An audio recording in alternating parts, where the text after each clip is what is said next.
My daughter publicly shamed me for being a fake mom, so I stopped trying. A year later, she was begging me to save her from the man she replaced me with. When I was 32, my husband left me for his other family. Before leaving, he told our daughter Ellie, who had autism, that his other daughter was better than her and easier to deal with. That's why he was leaving. In the aftermath, Ellie broke down. She convinced herself she was worthless, began hardly speaking to me, and spent all her time alone. I tried everything: therapy, quiet evenings, her favorite video games, but nothing seemed to reach her. Then one evening, while scrolling online, I found a blog that instantly caught my attention. It was anonymous, but the stories matched Ellie perfectly. Her struggles at school, how lonely she felt, even the way she described her relationship with her mom. Reading her posts broke my heart, but the worst part was seeing how she described me: detached, uncaring, unable to listen. That night I sat awake for hours. I couldn't confront her. She would shut down completely. So instead, I came up with a plan. I created an online profile, posing as an older woman named Caroline. Caroline was compassionate, kind, wise. I started commenting on her blog posts. At first, just supportive words, gentle encouragement, telling her that her feelings were valid and that someone was always there to listen. To my surprise, Ellie responded. She poured her heart out to Caroline, sharing her fears and secrets, things she'd never said to me. Weeks passed, then months. Ellie's confidence grew. She started participating more in school, made new friends, and seemed genuinely happier. At home, she was still quiet around me, but at least I saw her smiling more often. In her blog, she openly praised Caroline, crediting her for this newfound confidence. It hurt a little, but I swallowed my pride. If Ellie was happy, that was enough. Then one evening, everything unraveled. Ellie published a post that quickly went viral at her school and our neighborhood. She openly declared Caroline to be the mother figure she'd always dreamed of. Ellie described in vivid detail how Caroline understood her in ways her real mom never could. Reading it felt like being punched. Her words painted me as distant and uncaring. Everyone we knew read it. My phone buzzed nonstop with messages. I had to talk to Ellie. The truth was painful, but surely she'd understand why I'd done it. I knocked on her door and sat beside her bed. She barely looked up, but I pushed through. I confessed everything, explained why I'd created Caroline, and how desperate I'd been to connect with her. Ellie stared at me blankly at first, processing the confession. Then her face twisted. She stood abruptly, backing away from me. She accused me of lying, manipulating, and violating her trust. Her voice rose as she told me she'd shared things with Caroline she'd never intended me to know. She screamed that I'd proven exactly why she could never trust me. Then, on her 18th birthday, she packed her things and left. She blocked me on every platform, ignored my texts, and refused all my calls. Until 1 year later, after I'd accepted she wasn't coming back to me, she called. She told me someone at college was bullying, and she desperately needed Caroline's help. Maybe I should have thought about it first, but my mother's instinct kicked in, and I drove to her campus immediately. The 3-hour drive to her campus felt both endless and too short. I rehearsed what to say, how to react, whether to hug her or keep my distance. The GPS guided me through unfamiliar streets as my mind raced with possibilities. Was she really in trouble, or was this some elaborate payback? Did she genuinely want my help, or was she setting me up for rejection again? I stopped for coffee halfway there, my hands shaking so badly I spilled some on my shirt. I didn't bother changing. Getting to Ellie was all that mattered. The campus was beautiful in the early evening light. It should have felt peaceful, but my anxiety only intensified as I parked and texted Ellie that I had arrived. When I arrived at her dorm, Ellie was waiting outside, arms wrapped tightly around herself. She looked thinner, exhausted, with dark circles under her eyes. I didn't think you'd actually come, she said, not quite meeting my gaze. Of course I came, I replied, resisting the urge to pull her into a hug. You needed help. Her hair was different, shorter, with faded blue tips that hadn't been refreshed in weeks. She wore an oversized hoodie despite the warm evening, sleeves pulled down over her hands in a defensive posture I recognized from her childhood. Her skin looked pale under the harsh exterior lighting of the dormitory, making the dark circles under her eyes even more pronounced. She was thinner than I remembered, her cheekbones more prominent, her wrists looking fragile where they peeked out from her sleeves. She led me to a nearby coffee shop where we sat in awkward silence until she finally spoke. There's this guy, Tyler. We were dating, but when I tried to break it up, he started spreading rumors. Her fingers twisted nervously around her cup. He told everyone about my autism, about my meltdowns. He makes these cruel imitations of me in front of everyone. The coffee shop buzzed with typical evening activity. Students typing furiously on laptops, friends chatting over steaming mugs, baristas calling out complicated drink orders. The normalcy of the scene contrasted sharply with the tension at our small corner table. Ellie's cup of tea remained untouched, her fingers instead worrying at a loose thread on her sleeve. My blood boiled, but I kept my voice steady. Have you reported him to campus authorities? They said they need evidence. It's just my word against his. She finally looked up at me. I thought maybe Caroline could help. She always knew what to say. The words stung, but I pushed past the hurt. Ellie, Caroline was just me trying to be what you needed. Everything she would have said came from me. No, Ellie insisted, her voice hardening. Caroline listened. She understood. You just pretended. I took a deep breath. I'm here now, really listening. Tell me what you need. For a moment, I thought she might open up, but then her expression closed off. This was a mistake. I shouldn't have called you.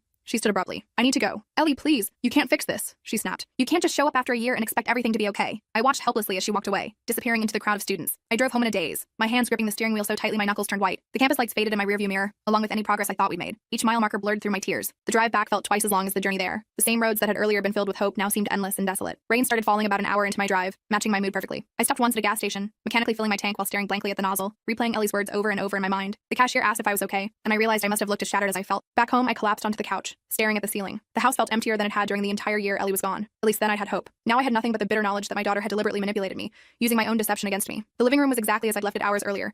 Half-prepared dinner ingredients still on the kitchen counter, mail scattered on the coffee table, a book face down on the armchair where I'd abandoned it when Ellie called. Everything looked the same, yet everything had changed. The house felt colder somehow, the silence more oppressive. I couldn't summon the energy to clean up or even move from the couch. I just lay there, staring at the ceiling fan spinning lazily above me, wondering how things had gone so wrong. My phone buzzed. For a split second, my heart leapt thinking it might be Ellie. Instead, it was Dr. Martinez, Ellie's academic advisor, following up on an email I hadn't seen. I'm concerned about Ellie, he wrote. Her work showed such promise initially. This sudden change is alarming. Would you be available for a video call tomorrow? I responded immediately, agreeing to speak with him at 10 a.m. That night, I barely slept. I kept checking my phone, hoping for a message from Ellie. Nothing came. I scrolled through our recent text conversations, looking for signs I'd missed. Had she been planning this all along? Was every coffee date, every smile, every shared moment just part of her revenge? My bedroom felt cavernous and cold despite the warm spring night. I tossed and turned, tangling myself in sheets that seemed determined to trap me. Around 3 a.m., I gave up on sleep entirely and went to Ellie's room, sitting on the edge of her bed in the darkness. I ran my hand over her comforter, remembering how we picked it out together during a rare good day when she was 15. She'd been so excited about the galaxy pattern, pointing out constellations she recognized and making up stories about the ones she didn't. The next morning, Dr. Martinez's concerned face filled my computer screen. He was younger than I'd expected, with kind eyes behind wire-rimmed glasses. "Mrs. Hall, thank you for making time," he began. "I don't normally contact parents of adult students, but Ellie listed you as her emergency contact, and I'm genuinely worried." I nodded, grateful for his concern. "I visited campus yesterday. It didn't go well. I suspected as much," he sighed. "Ellie missed her morning class again today. This isn't just about academics anymore. Several professors have noticed concerning behavior changes. She's withdrawn from study groups, missed lab sessions, and her last few assignments show minimal effort." "She mentioned someone named Tyler," I said, my voice catching. "Do you know him?" Dr. Martinez's expression darkened. "Tyler Reeves. Yes, unfortunately. He was asked to leave the university last semester due to substance-related incidents. We've had several complaints about him remaining on campus and influencing current students." My stomach nodded. "What can I do? She doesn't want me involved. The university has resources, counseling services, academic support, but Ellie needs to seek them out herself." He paused. "Mrs. Hall, I hope this isn't overstepping, but Ellie mentioned once that she has autism. Our disability services office could—" "She won't accept help if she thinks I'm behind it," I interrupted, then immediately regretted my tone. "I'm sorry. It's just complicated. Family relationships often are." His smile was sympathetic. "I'll continue reaching out to Ellie directly. Sometimes students respond better to authority figures who aren't their parents." After our call ended, I sat staring at my blank screen, feeling helpless. I couldn't force Ellie to make better choices. I couldn't make her talk to me. All I could do was wait and worry. The waiting was excruciating. I tried to distract myself with work, taking on extra projects and volunteering for committees I'd previously avoided. My colleagues noticed the change but attributed it to empty nest syndrome, a simplified explanation I didn't bother correcting. At night, I'd clean obsessively, reorganizing closets and cabinets that didn't need organizing, scrubbing floors that were already spotless. Physical exhaustion was the only thing that helped me sleep. I checked Ellie's blog daily, hoping for some update or insight into her life, but it remained dormant. Her social media accounts were either private or inactive. It was as if she disappeared completely, leaving no digital footprint for me to follow. I considered driving back to campus just to check on her from a distance, but feared that would only push her further away if she spotted me. 3 days passed with no word from Ellie. I threw myself into work, staying late at the office to avoid coming home to an empty house. On the 4th day, my phone rang with an unfamiliar number. "Hello?" I answered cautiously. "Is this Ellie's mom?" A female voice, young and hesitant. "Yes, this is she. Who's calling?" "It's Jade, Ellie's roommate." She sounded nervous. "Look, I probably shouldn't be calling you, but I'm really worried about Ellie." I sat up straighter. "What's happened?" "She hasn't been back to our room in 2 days. She's not answering texts. Her stuff is still here, but..." Jade trailed off. "Tyler's been bragging about how they're staying at some apartment off campus. His friend Damon's place. It's not a good scene there." My heart raced. "Do you have the address?" "No, but I know it's in Westlake Heights. That's all I could get." She paused. "Please don't tell Ellie I called you. She already hates me for trying to warn her about Tyler." "I won't say anything," I promised. "Thank you for calling, Jade." Westlake Heights was a rundown apartment complex about 15 minutes from campus. I'd driven past it before, a collection of dilapidated buildings with broken windows and graffiti-covered walls. The thought of Ellie staying there made my blood run cold. I remembered Westlake Heights from my brief campus tour when Ellie was first considering this university. We'd taken a wrong turn and ended up driving through the neighborhood by accident. Ellie had pressed her face against the car window, watching wide-eyed as we passed the crumbling apartment buildings. "People actually live there?" she'd asked, and I'd mumbled something about affordable housing options while quickly turning the car around. Now the thought of my daughter in one of those apartments made my stomach churn. I considered calling the police, but quickly dismissed the idea. Ellie was an adult. She wasn't missing. She was making poor choices. Involving authorities would only push her further away. Instead, I drove to Westlake Heights that evening, parking my car a block away. I had no plan beyond somehow finding Damon's apartment and checking on Ellie. It was reckless, probably dangerous, but maternal instinct overrode common sense. The complex was worse up close. Trash littered the courtyard, and the stench of urine permeated the air. Music blasted from several units, competing with shouting matches and crying babies. I walked through the courtyard, scanning windows for any sign of Ellie. The smell hit me first, a nauseating combination of garbage, marijuana, and something chemical I couldn't identify. Broken glass crunched under my shoes as I navigated around overflowing dumpsters and abandoned shopping carts. A group of men huddled near the building entrance eyed me suspiciously, their conversation stopping abruptly as I approached. I clutched my purse tighter, heart hammering in my chest, and tried to look like I belonged there. The courtyard was dimly lit, with several security lights either broken or flickering ominously. A skinny cat darted between buildings, disappearing into the shadows. From somewhere nearby, I heard glass breaking followed by raucous laughter. A baby cried from an upper-floor apartment, the sound mixing with thumping bass from multiple competing stereos. "You lost, lady?" A voice startled me. I turned to find a young man watching me from a stairwell, cigarette dangling from his lips. He couldn't have been much older than Ellie. "I'm looking for someone," I said, trying to sound confident. "My daughter might be staying with a friend named Damon." The man's eyebrows rose. "Damon Harris? 3rd floor? End unit." He smirked. "Your daughter hanging with Damon's crew? That's rough." "Thank you," I muttered, heading toward the stairs. The stairwell smelled of urine and stale beer, with graffiti covering nearly every surface. I kept my hand on the railing despite its stickiness,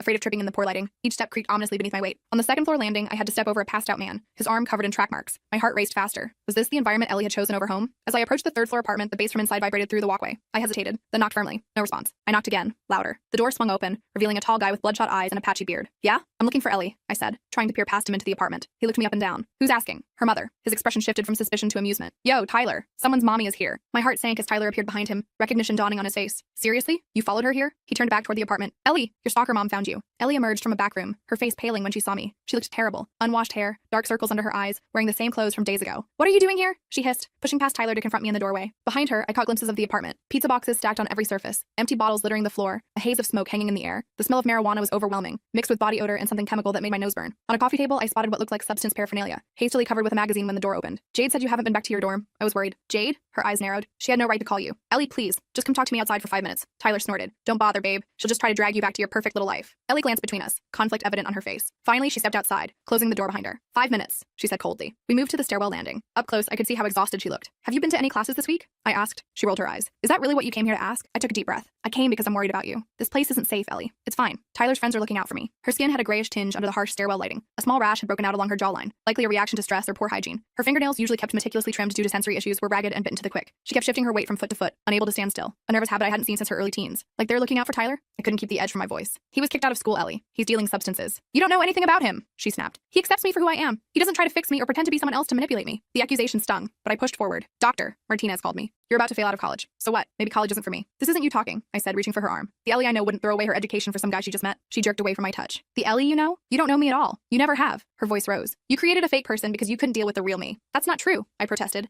I created Caroline because I wasn't good enough as I was, she shouted. Just like Dad said. The mention of her father silenced me. Behind her anger, I glimpsed the wounded child still carrying his cruel words. Your father was wrong, I said quietly. And if I ever made you feel that way too, I'm truly sorry. Something flickered in her eyes. Vulnerability quickly masked by defiance. Your 5 minutes are up. Ellie, please. Just come back to the dorm. We can figure this out. There's nothing to figure out. She turned away. Go home, Mom. She disappeared back into the apartment, leaving me alone on the landing. I stood there for several minutes, debating whether to knock again. Eventually, I walked back to my car, defeat weighing heavily on my shoulders. The walk back to my car felt endless. Every shadow made me jump. Every sound had me looking over my shoulder. The same group of men still loitered near the entrance, watching me with increased interest now that they'd seen my confrontation with Ellie. One called out something crude that I pretended not to hear, quickening my pace until I reached my car. Once inside with the doors locked, I finally allowed myself to break down. Sobs racked my body as I gripped the steering wheel, my forehead pressed against it. The image of Ellie in that filthy apartment, surrounded by people who clearly didn't care about her well-being, was unbearable. How had we ended up here? How had my bright, sensitive daughter fallen in with people who would only drag her down? The next morning, I called in sick to work and drove straight to the university's counseling center. I couldn't force Ellie to get help, but I could arm myself with information. The counselor I spoke with, Bethany, listened sympathetically as I explained the situation. Unfortunately, we can't discuss specific students without their consent, she explained, but I can tell you about our resources and how parents can support students in crisis. Bethany's office was warm and inviting. Walls painted a soft sage green, comfortable chairs arranged to create a sense of safety, plants thriving on every available surface. She was about my age, with a calm demeanor that immediately put me at ease. As she spoke, she took notes on a yellow legal pad, occasionally nodding to encourage me to continue when my voice faltered. I left with pamphlets on substance abuse, autism support services, and mental health resources. Bethany also suggested I attend a parent support group that met weekly on campus. It wasn't much, but it was something. On my way out, I literally bumped into Jade coming in. Mrs. Hall, she looked surprised. What are you doing here? Just getting some information, I said vaguely. Have you seen Ellie? Jade nodded. She came back this morning to shower and grab some clothes. She seemed different, jumpy. When I asked if she was okay, she snapped at me. My concern deepened. Did she say if she was going back to that apartment? No, but Jade hesitated. She took a lot of stuff, like she's not planning to come back anytime soon. I thanked Jade and headed to my car, my mind racing. As I reached for my keys, my phone buzzed with a text from an unknown number. Mom, it's me, using Tyler's phone. Need to talk. Meet me at Brood Awakening at 3. Relief flooded through me. I texted back immediately. I'll be there. I arrived at the coffee shop 30 minutes early, claiming a corner table. At exactly 3 o'clock, Ellie walked in. She looked marginally better than yesterday. Clean clothes, hair pulled back, but still exhausted. She sat down without ordering. I need money. The blunt request caught me off guard. What? Tyler and I are getting our own place. I need first and last month's rent plus deposit. I stared at her. Ellie, you can't be serious. Completely serious. Her expression was flat. I'm not going back to the dorm, and Damon's place is too crowded. What about your classes? Your scholarship? She shrugged. I'll figure it out later. Number. The word came out more forcefully than I intended. I won't fund this, Ellie. I won't help you throw your life away. Her eyes narrowed. Fine. I'll get the money somewhere else. What does that mean? Tyler knows people. They've offered me jobs. A chill ran through me. What kind of jobs? She didn't answer. Just stared at me defiantly. Ellie, please. I reached for her hand, but she pulled away. Come home. Just for a weekend. We can talk about options that don't involve dropping out or living with Tyler. The coffee shop buzzed with afternoon activity around us. Students studying, friends chatting, baristas calling out orders. The normalcy of the scene contrasted sharply with the tension at our table. Ellie's untouched water glass left a ring of condensation on the wooden tabletop. A group of laughing students at a nearby table glanced our way, then quickly looked away when they noticed the intensity of our conversation. There's nothing to talk about. She stood up. I thought you might actually help me for once, but I guess I was wrong. I am trying to help you, I said, my voice rising. This isn't helping. Other customers turned to stare.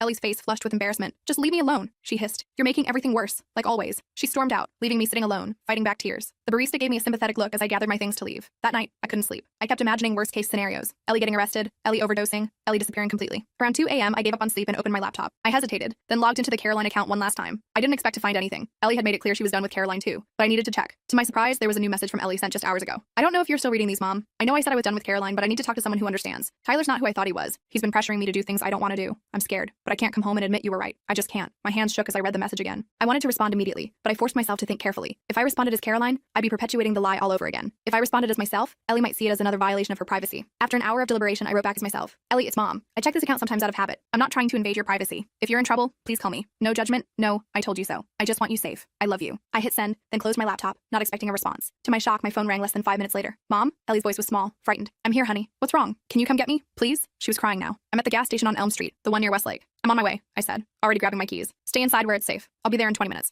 I drove well over the speed limit, reaching the gas station in 15 minutes. Ellie was huddled by the entrance, a small backpack clutched to her chest. When she saw my car, she ran toward it, practically diving into the passenger seat. Go, she urged. Please just go. I pulled away quickly, glancing in my rearview mirror. Are you being followed? She shook her head. I don't think so. Tyler passed out. I had to get out of there. In the glow of passing streetlights, I could see a bruise forming on her cheek. My hands tightened on the steering wheel. Did he hit you? I asked, my voice dangerously calm. Ellie touched her face self-consciously. It was an accident. He was high and stumbling around. I got in the way. I didn't believe that for a second, but I bit my tongue. Getting Ellie home safely was the priority. Confronting Tyler could come later. We drove in silence for several minutes. Finally, Ellie spoke. I'm sorry. For what? Everything. Her voice cracked. Using Caroline against you. Saying those horrible things. Messing up school. We can fix the school part, I said gently. Dr. Martinez seems understanding. As for the rest, we'll work on it. She nodded, staring out the window. I can't go back to the dorm. Jade hates me now. And Tyler knows where I live. You'll stay with me, I said firmly. We'll figure out the rest tomorrow. When we got home, Ellie went straight to her old bedroom. I made her tea and a sandwich, which she barely touched before falling asleep, still fully clothed on top of her covers. I gently removed her shoes and pulled a blanket over her, then sat in the chair by her bed, watching her sleep like I used to when she was little. The next morning, Ellie emerged around noon, looking sheepish. She'd showered and changed into old clothes she'd left behind. How are you feeling? I asked, sliding a plate of pancakes toward her. Embarrassed. Stupid. She sat down, poking at the food. I don't even know how to start fixing this mess. One step at a time, I said. First, let's call Dr. Martinez. Then maybe visit the counseling center. She nodded, then looked up at me. Why are you helping me after everything I did? Because I'm your mother, I said simply. That doesn't stop, even when things get hard. Ellie's eyes filled with tears. I was so awful to you. Yes, you were, I agreed, not sugarcoating it. And we'll need to talk about that. But right now, let's focus on getting you back on track. Dr. Martinez was surprisingly accommodating. He arranged for Ellie to meet with each of her professors to discuss making up missed work. The Disability Services Office set up accommodations that should have been in place from the beginning. Slowly, Ellie began rebuilding her academic standing. Things at home were tense but improving. We established boundaries. I promised not to check her messages or track her whereabouts, and she promised to be honest about where she was going and who she was with. We started seeing a family therapist, Dr. Winters, who specialized in autism and family dynamics. 2 weeks after Ellie came home, Tyler started calling. At first, she ignored him, but the calls became more frequent, more insistent. Then he started showing up on campus, trying to intercept her between classes. He says he's changed, Ellie told me one evening, that he misses me. And what do you think? I asked carefully. She sighed. I think.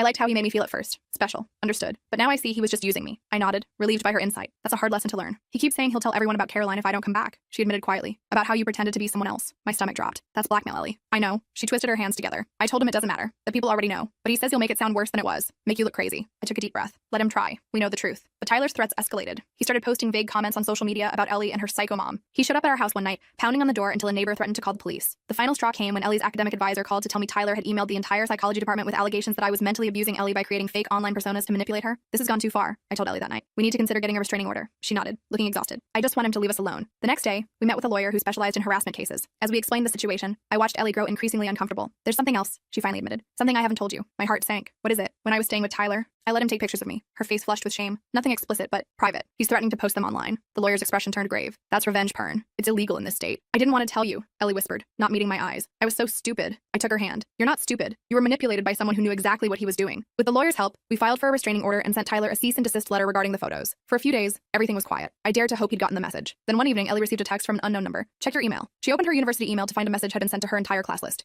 containing screenshots of her blog posts about Caroline, along with commentary painting me as an abusive, controlling mother who created fake friends for her autistic daughter. Ellie collapsed into tears. Everyone will see this. Everyone will know. I hugged her tightly. We'll get through this. Together. The next day was brutal. Ellie received dozens of messages from classmates. Some were supportive, others morbidly curious, a few outright cruel. She wanted to hide, to drop out again, but I encouraged her to face it head on. The truth is complicated, I told her. People who matter will understand that. To my surprise, Jade showed up at our door that afternoon. I got the email, she said when Ellie answered. I wanted to check on you. Ellie burst into tears, and Jade hugged her awkwardly. Tyler's an A's, she said firmly. Nobody believes anything he says. It wasn't entirely true. Plenty of people believe the worst, but Jade's support meant everything to Ellie. They spent the evening talking in Ellie's room while I made dinner and tried not to eavesdrop. Later that night, after Jade left, Ellie joined me on the couch. I've been thinking, she said hesitantly, about everything that happened. With Dad, with Caroline, with Tyler. I waited, giving her space to continue. I was so angry at you for creating Caroline, she said, but I think I understand now. You were trying to reach me the only way you could. I nodded, throat tight with emotion. And then I used Caroline to hurt you, she continued. I wanted you to feel as betrayed as I felt. I did, I admitted. It worked. She winced. I'm sorry. I'm sorry too, I said. For the deception. For not finding a better way. We sat in silence for a moment, the weight of our shared mistakes hanging between us. Dr. Winters says we both need to forgive ourselves, Ellie said finally. That's the hardest part. I smiled sadly. She's right about that. Ellie leaned her head against my shoulder, a gesture so simple yet so profound after everything we'd been through. I don't hate you, Mom. I never really did. I know, honey, I whispered, kissing the top of her head. I know.